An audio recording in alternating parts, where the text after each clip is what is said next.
So the first series that I want to talk about, it's been on my mind for weeks, even after I finished the series, is Halston. So first of all, I'm a 90s baby, so I ain't even never heard of Halston, okay? And my parents sure as hell never talked about it. So to me, I'm like, who? Like when I saw the series on Netflix, I'm like, who is this about? This limited series is basically about this fashion designer from like late 60s, 70s, 80s, and into the 90s, and how this designer really had an impact on American fashion because he was a big deal back in the day. But the way that he ran his business and the way he ran his life, he kind of became a footnote to American fashion when he really could have been a big deal. I don't even know where to start. I really think this was a lovely miniseries. It wasn't too long either. It was like just the right amount of episodes to where you feel like you were on the journey with Halston to see his arc and also his demise. Now, I want to talk about first the costumes. I loved how in the beginning, Halston was like trying to make his name. You know, he started as a hat maker, right? But then hats kind of were not really a thing anymore, you know? So he had to pivot like every business does. And so he was kind of trying to hustle and like trying to make his name as a dressmaker or as a designer, basically. I love that when he started, he was in all black, right? And it was so representative of how it was just about the work. It wasn't about him. He wanted to fade the black and let his artwork show for itself. You know what I mean? Then eventually he changed his look. He did the sleek hair and everything. And then we segue into once he kind of got a little money, once he popped in a little bit, then he starts mixing in white, which I thought was like brilliant because it's like, it was symbolic of him getting a little bit of light, you know, getting a little bit of spotlight on him, being recognized now. And I'm doing this because it was mostly like a white scarf that was like a touch. And then we segue into all white suits and him being completely in the spotlight and then like a black underneath, right? So completely in the spotlight, completely on the scene, completely doing coke and drugs and drinking and in the life, okay? He was just living. Then we segue into red suits of just like passion and anger and like craziness, which is really what he evolved into. And it was just like brilliant, just these three colors and how it told the story over these, it had to be what, 6 episodes? I think it was like 6 episodes. And you didn't really get it until the end of the series, but you were like, wow, what an amazing story that told throughout this miniseries just in what he wore. Okay, something else we need to talk about. His bitch ass boyfriend, okay? And this is a note to all y'all out there in toxic ass relationships. Get out right now, okay? Because Halston, he was on his shit. He was hustling. And then early in the season, he was like, I don't really get into all that. He just smoked his cigarettes, had a little bit of drink. He wasn't really into no hard drugs. And he was pretty disciplined for the most part, right? He might have had a little fun with some boys around town, but he wasn't really, you know, he had his limits, okay? I respected that. Now, you bring old Victor's ass in the picture, okay? And Victor's like, no, we're going to party. No, we're going to do coke. No, we're going to do what I want to do. And he was just very like, you know, just, ugh.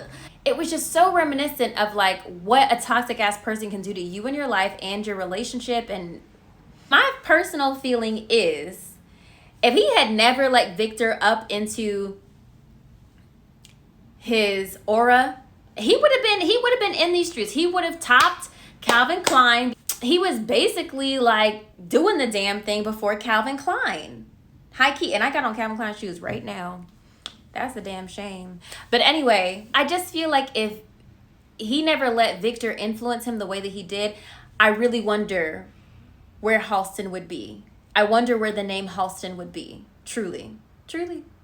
Because as you see Victor's role in his life throughout the series, Victor just was like a toddler. He wanted attention. He was like a little brat. He wanted money. He was jealous. And he was feeling like he didn't get enough credit for the role that he played in Halston's life. And let me add something here. Halston also seemingly in the series, did not give enough attention to Victor because he really did treat Victor like his boy toy. But he should have set better boundaries if that's what he was. If he was just a little boy toy, then Halston should have been like, baby, let me let you know what this is. But he let Victor push him over. Literally. He was like, no, I'm going to be your man and I'm going to do this. And Halston was like, all right, now let me tell y'all what this is. Okay, if for all of y'all who ain't never been in this situation, this is a classic case of dictamization. Dictamization. You are dickmatized, okay? For the ladies in the back. And if you know what I mean, you know what I mean. Now, in the series, Victor was packing, okay? And I don't know if y'all ever been with somebody who was packing like that, but it can mess you up in the head. You be doing stuff for the D that you ain't even really thought you would ever do because that D be so good. You be like, what am I even doing in these streets right now for this? Like, and that's where Halston was at, okay? Halston got dickmatized and let that ass fuck up his whole life.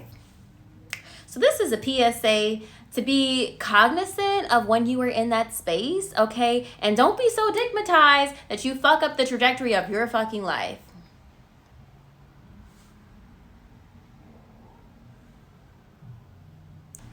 Moving on, I thought it was interesting that I think Elsa Peretti, I think was her name, that she worked under him and became like a really recognizable jewelry designer.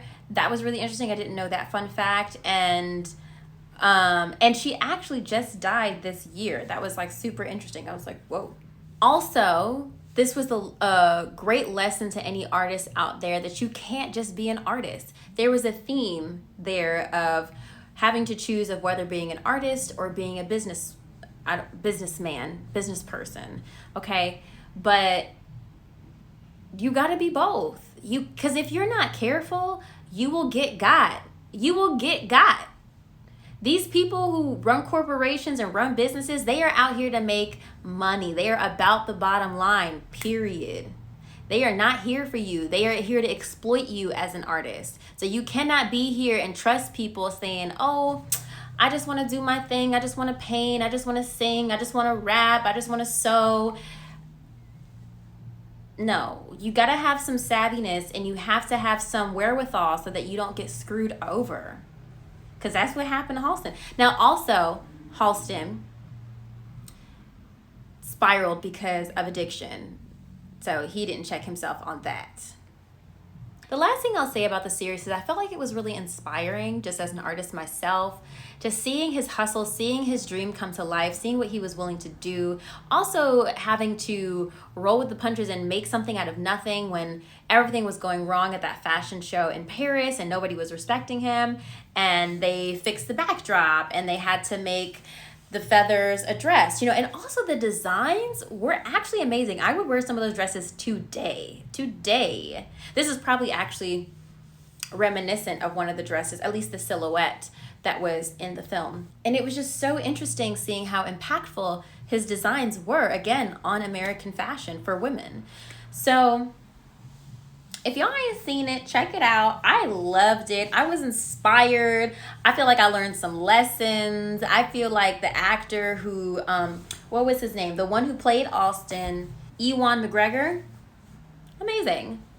Absolutely amazing. I love when you can see also when an actor gets lost in the role. Not like really lost, but like you don't see them in the role. I love that. That's so inspiring. And he just really committed, even just like from the way he just held his cigarette, you know what I mean? Just like, so like, it was very, I don't think I've seen anything personally that highlighted the era of Studio 54 as well as this miniseries did. Because when you see other films and shows, they talk about it. But I think this show really truly glamorized Studio 54 and what it was and what we know it to be, and really gave us a peek into what that world was like, the glamour, the eliteness of it, the fabulosity of it, the sinfulness of it, the freeness of it. It was just like The show painted the picture very well. Also, I love the relationship that was painted between Halston and Liza Minnelli. I mean, me, again, as a 90s baby, had no idea that Liza Minnelli was so close with his fashion designer, which was also amazing. And just, again, how influential these two icons were to American history and American fashion. So I'm sure that I'm forgetting some things, but let me know what your favorite part of the series was. What did you love? What did you hate? What did you get out of the series? Let me know in the comments below, and like, share, subscribe, baby.